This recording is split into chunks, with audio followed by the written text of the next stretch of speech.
નમસ્તે મિત્રો, હું છું ગોપાલ ઇટાલિયા. આમ આદમી પાર્ટીના ક્રાંતિકારી યોદ્ધા મનોજ સોરઠિયાને આમ આદમી પાર્ટી દ્વારા સુરત મહાનગરપાલિકામાં વોર્ડ નંબર 4 ના ઉમેદવાર બનાવવામાં આવ્યા છે. મનોજ સોરઠિયાને જ કેમ અને સુરતમાં જ કેમ? આ બે પ્રશ્નોના જવાબ ગુજરાતભરની જનતાએ જાણવા જરૂરી છે. આજકાલ રાજનીતિમાં લાંબો સંઘર્ષ કરવાની માનસિકતા લગભગ નેતાઓમાં રહી નથી. દરેક નેતા એવું ઈચ્છે છે કે શોર્ટકટ મળે તો ભાગી જવું છે, સારી ઓફર મળે તો ભાગી જવું છે. એવા જમાનામાં સતત 12-13 વર્ષ સુધી કોઈ પણ પ્રકારના પદ વગર, કોઈ પણ પ્રકારની ટિકિટ વગર, કોઈ પણ પ્રકારની અપેક્ષા વગર એક જ પાર્ટીમાં 12-15 વર્ષ સુધી કામ કરનાર કોઈ વ્યક્તિ હોય તો એ છે મનોજ સોરઠિયા. એ પોતે ઉદ્યોગપતિ હતા.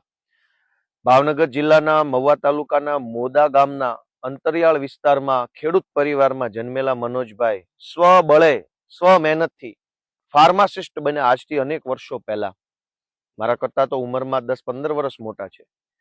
વર્ષો પહેલા ખેડૂત પરિવારમાં, વણ પરિવારમાં જન્મેલ એક વ્યક્તિ ફાર્માસિસ્ટ બને એ બહુ મોટી ઘટના કહેવાય. ગામડામાંથી શહેરમાં ભણવા જવું, જાતે ભણવું, જાતે આગળ વધવું, આજુબાજુમાં ભણતરનો માહોલ ન હોય એવા સમયમાં ભણવું એ મોટી વાત છે. અને ભણ્યા પછી તેઓ પોતે સ્વબળે બિઝનેસ સ્થાપ્યો. એ જમાનામાં વોટર જેટ મશીનોની ખૂબ બોલબાલા હતા ટેક્સટાઇલ ઇન્ડસ્ટ્રીઝની અંદર. સુરતની અંદર વોટર જેટ મશીનના બહુ મોટા ડીલરે હતા. ઇન્ટરનેશનલ લેવલે કામ હતું. એક ઓફિસ એમની દિલ્હીમાં હતી, એક સુરતમાં હતી અને એક વિદેશમાં હતી. મહિનામાં, વર્ષમાં 6 મહિના ભારતમાં, 6 મહિના વિદેશમાં રહેતા, ખૂબ પૈસા કમાતા અને સારું જીવન જીવતા હતા.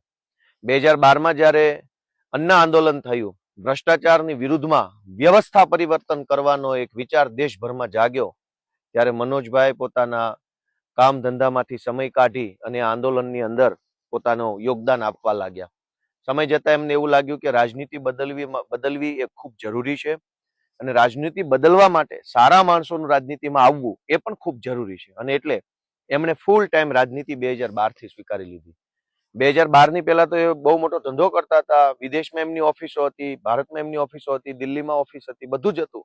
ખૂબ પૈસા કમાતા, પણ ફૂલ ટાઈમ રાજનીતિમાં 2012થી આવી ગયા. અરવિંદ કેજરીવાલના સૌથી નજીકના અને સૌથી જૂના સાથી તરીકે એ ઓળખાય છે. 2012માં તો આમ આદમી પાર્ટી બની, દિલ્હીમાં જીતી, પણ ગુજરાતમાં શું? તો કે કંઈ નહીં. 2013માં 14, 15, 16, 17, 18, 19 આટલા વર્ષો સુધી એમણે આમ આદમી પાર્ટીમાં ગુજરાતમાં સક્રિય રીતે કામ કર્યું. દિલ્હીમાં 2 વખત જીતી, પણ ગુજરાતમાં શું? 2012થી લઈ અને 2019-20 સુધી ગુજરાતમાં આમ આદમી પાર્ટી એક મજબૂત રાજકીય પરિબળ તરીકે ઉભરી આવી ન હતી. તેમ છતાંય મનોજભાઈ એક અડગ મનના માનવી તરીકે વ્યવસ્થા બદલવી છે, રાજનીતિમાં બદલાવ લાવવો છે, એવો જે સંકલ્પ લઈને 2012માં આવ્યા હતા, એ સંકલ્પને મજબૂતીથી પકડી રાખ્યો. અનેક ચડાવ ઉતારોની અંદર પણ મજબૂતીથી આમ આદમી પાર્ટી સાથે જોડાયેલા રહ્યા. અને અત્યારે હું એમ કહી શકું કે આમ આદમી પાર્ટીમાં અત્યારે હાલમાં જૂનામાં જૂનો કોઈ માણસ જો હોય તો એ મનોજ સોરઠિયા છે.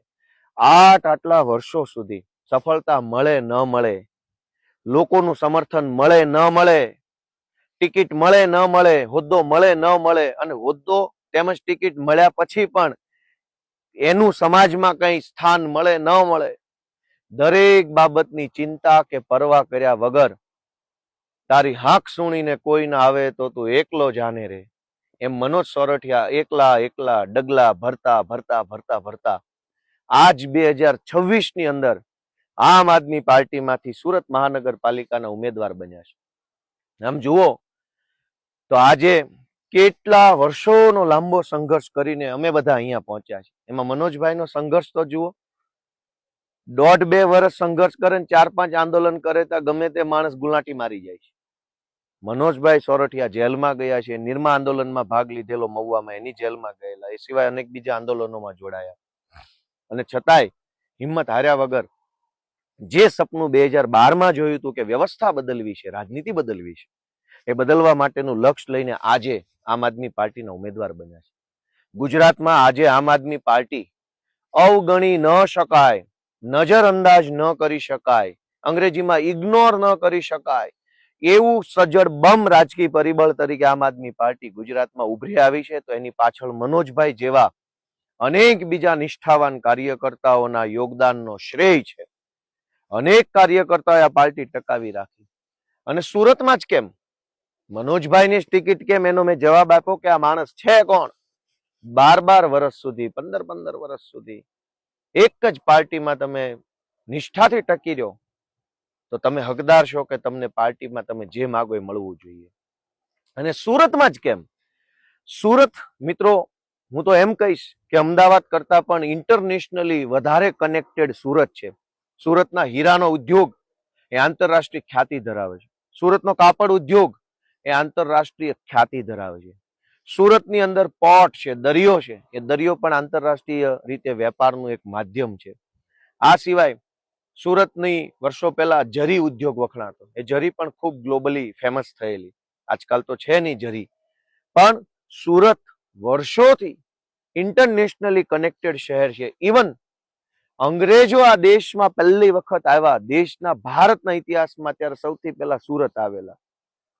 તો આ અંગ્રેજો સૌથી પહેલા સુરત આવ્યા હતા. તો સુરત આઝાદીના 200-500 વર્ષ પહેલેથી જ આંતરરાષ્ટ્રીય રીતે કનેક્ટેડ શહેર છે. પણ સુરતની હાલત શું છે? સાંકડા રોડ, તૂટેલા રસ્તાઓ, ટ્રાફિક જામ, ચારો તરફ કચરાના ઢગલાઓ, ભ્રષ્ટ નેતાઓ, સરકારી સત્તા તંત્રની દાદાગીરીઓ, દરેક કચેરીમાં ધરમ ધક્કાઓ, પૈસા આપો તો કામ થાય નહીં તો ન થાય, ચારો તરફ ગેરકાયદેસર બાંધકામો. અને માણસને જીવન જીવવા માટે જે કઈ 4-5 જીવન જરૂરી વસ્તુઓ હોય, જેમાં શાળા સારામાં સારા સરકારી દવાખાના, સારામાં સારી પબ્લિક ટ્રાન્સપોર્ટ સુવિધા, ટ્રાફિક અને ગેરકાયદેસર બાંધકામ ફ્રી શહેર, આટલી સુવિધાઓ જો એક શહેરમાં 30 વર્ષ પછી ભાજપ ઊભી ન કરી શક્યું હોય તો આપણને જરૂર છે એક સારા વિઝન વાળા નેતાની. અને એ વિઝન કોનામાં છે? એ વિઝન મનોજ સોરઠિયામાં છે. કેમ? કેમ કે મનોજ સોરઠિયા 15 વર્ષ સુધી પોતાના વિઝન સાથે જોડાયેલા રહીને આમ આદમી પાર્ટીને આગળ લાવવાનું કામ કરી શકતા હોય તો મનોજભાઈ જેવો નેતા સુરતને પણ આગળ લાવી શકે. આંતરરાષ્ટ્રીય કનેક્શન ધરાવતા શહેરોમાં શહેર સુરતમાં આંતરરાષ્ટ્રીય કક્ષાની શું સુવિધા છે? આંતરરાષ્ટ્રીય કક્ષાના સ્કૂલ સુરતમાં નથી, આંતરરાષ્ટ્રીય કક્ષાના દવાખાના સુરતમાં નથી, આંતરરાષ્ટ્રીય કક્ષાના રસ્તાઓ સુરતમાં નથી, આંતરરાષ્ટ્રીય કક્ષાની કોલેજો સુરતમાં નથી, આંતરરાષ્ટ્રીય કક્ષાનું ટાઉન પ્લાનિંગ સુરતમાં નથી, આંતરરાષ્ટ્રીય કક્ષાનું પબ્લિક ટ્રાન્સપોર્ટ સિસ્ટમ સુરતમાં નથી, આંતરરાષ્ટ્રીય કક્ષાનો સિવિક સર્વિસ સુરતમાં નથી. તો ક્યારે આવશે? કોણ લાવશે? એ વાતનો જવાબ આપવા માટે આમ આદમી પાર્ટીએ મનોજભાઈ સોરઠિયાને વોર્ડ નંબર 4 ઉમેદવાર બનાવ્યા છે. આશા રાખીએ કે સુરતની જનતાનો ખૂબ આશીર્વાદ આમ આદમી પાર્ટી મનોજભાઈ સોરઠિયા અને અમારા સૌ ઉમેદવારોને મળે અને આંતરરાષ્ટ્રીય કક્ષાનું શહેર તરીકે સુરતને આમ આદમી પાર્ટી આવનારા 5 વર્ષમાં ડેવલપ કરશે એવી અભ્યર્થના સાથે સૌને ખૂબ